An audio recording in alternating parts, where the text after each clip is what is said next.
Les députés à l'Assemblée nationale réunis ce jeudi à hémicycle ont adopté 2 projets de loi. Le premier porte sur l'organisation et le fonctionnement de la Cour des comptes et des cours régionales des comptes, le deuxième est relatif au statut des magistrats de la Cour des comptes et des cours régionales des comptes. À l'issue de l'examen, c'est à l'unanimité que la représentation nationale a adopté les 2 projets de loi qui vont renforcer le contrôle de la gestion des finances publiques au Togo, répondre aux enjeux et impératifs de décentralisation. En effet, l'organisation et le fonctionnement de la Cour des comptes au Togo sont fixés par la loi organique de 1998. 20 ans après, la loi est reprise en tenant compte des exigences de l'Union économique et monétaire de l'Ouest africain, des innovations introduites dans le titre 7 de la Constitution du 14 novembre 1992 par la loi du 15 mai 2019 et surtout des insuffisances constatées dans son application.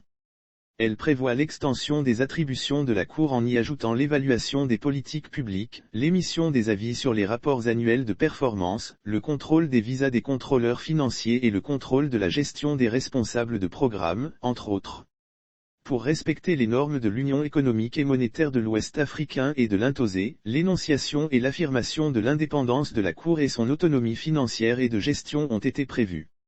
Bien d'autres aspects ont été introduits, notamment la compétence juridictionnelle de la Cour et des cours régionales des comptes en matière de discipline budgétaire et financière et un système de mandat renouvelable dans la limite de l'âge de 65 ans pour les magistrats de la Cour des comptes et des cours régionales des comptes.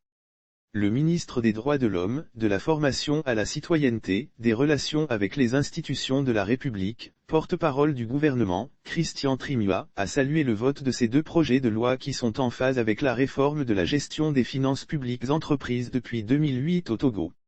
En adoptant aujourd'hui ces 2 lois organiques, vous dotez la Cour des comptes et les cours régionales des comptes de leurs instruments juridiques de travail, d'une part, et permettez à notre pays de se conformer au nouveau cadre harmonisé des finances publiques dans l'espace Union économique et monétaire de l'Ouest africain, ainsi qu'aux normes exigées pour toutes les institutions supérieures de contrôle des finances publiques au mondial, d'autre part, a-t-il indiqué.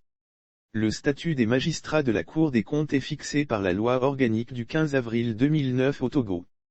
La loi organique portant statut des magistrats de la Cour des comptes des cours régionales de comptes, quant à elle, la remplace, tout en consacrant un système de mandat, prévoit également une évaluation annuelle des magistrats. Pour la présidente de l'Assemblée nationale, cette démarche rénovatrice permet de promouvoir davantage la bonne gouvernance économique et financière au Togo.